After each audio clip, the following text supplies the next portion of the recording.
EBRD-ის ღონისძიებებზე დასასწრებად საქართველოში მსოფლიო დელეგაციები ჩამოდიან. ამ წუთებში პარლამენტში ფინანსთა მინისტრი ბიზნეს ფორუმის მონაწილეებს ხდება. სამ ქვეყანასთან გაფორმდა ხელშეკრულება, რომელიც ორმაგი დაბეგვრის თავიდან აცილებას ითვალისწინებს. ერთი დღე რჩება ღონისძიების ოფიციალური ნაწილის გახსნამდე. მანამდე უკვე მეორე დღეა მაღალი დონის შეხვედრები გრძელდება. გაიმართა გიორგი მარგულაშვილის და EBRD-ის პრეზიდენტის შეხვედრაც. რატი ხვისანი მოგვიყვება დეტალებს, რატი რა ღონისძიებებია დაგეგმილი დღის განმავლობაში. დღეს შეხვედრებს ძირითადად საქართველოს მინისტრები გამართავენ ოფიციალური დელეგაციების წარმომადგენლებთან, რომლებიც EBRD-ის ბიზნეს ფორუმში დასასწრებად არიან ჩამოსული. დღეს უკვე გამართა შეხვედრა ფინანსთა მინისტრმა, რომელმაც ლიხტენშტეინელ, ისლანდიელ და კვიპროსელ კოლეგებთან ორმაგი დაბეგვრის თავიდან აწილების შესახებ ხელშეკრულება გააფორმა. როგორც ნოდარ ხადურმა ამ შეხვედრის დასრულების შემდეგ განაცხადა, ეს ხელშეკრულება ხელშეუწყობს საქართველოში ბიზნეს გარემოს გაუმჯობესებას და შესაბამისად ინვესტიციების გაზრდას.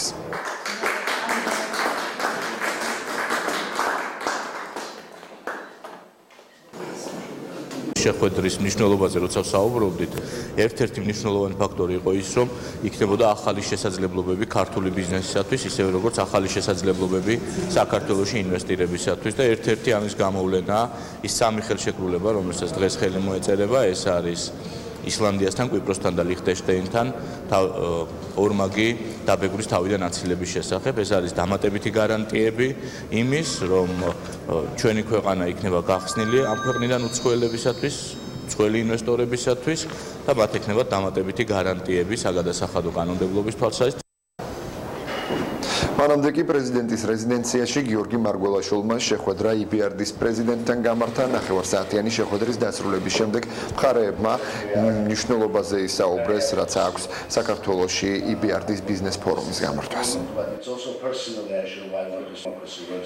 ჩვენ ბედნიერი ვართ, რომ EBRD ამ ძალიან მნიშვნელოვან ღონისძიებას ახორციელებს საქართველოში. ეს არის სწორედ ის, რაც ჩვენ ქვეყანას სჭირდება. მეტი გახსნილობა, მეტი ინფორმაციის გატანა საერთაშორისო თანამეგობრობაში იმ ძალიან საინტერესო ეკონომიკური პოტენციალის შესახებ, რაც გააჩნია საქართველოს, რაც გააჩნია რეგიონს და ის, რომ EBRD მოგვცა ეს შესაძლებლობა, ბუნებრივია ამას ჩვენ ბოლომდე გამოვიყენებთ და ის მშვენიერი ურთიერთობები, რომლებიც არსებობს ჩვენ შორის პიროვნულ დონეზე, დარწმუნებული ვარ, გარდაიქმნება კიდევ უფრო მეტ თანამშრომლობაში. მე და პრეზიდენტს ჰქონდა ძალიან კარგი შეხვედრა ლონდონში გასულ შემოდგომას. ჩვენ მაშინ განვიხილეთ ეს საკითხები, რაც ძალიან მნიშვნელოვანია. ჩვენ ავირჩიეთ საქართველოს ერთი მიზეზით. საქართველოს არის მოდელი ქვეყნის, რომელთანაც თანამშრომლობთ. ეს არის ქვეყანა, სადაც ჩვენ განვახორციელეთ ძალიან დიდი ინვესტიცია. ყოველწლიური შეხვედრა არის ძალიან მნიშვნელოვანი და საშუალებას აძლევს ქვეყანას გაეცნოს ახალ ინვესტორებს.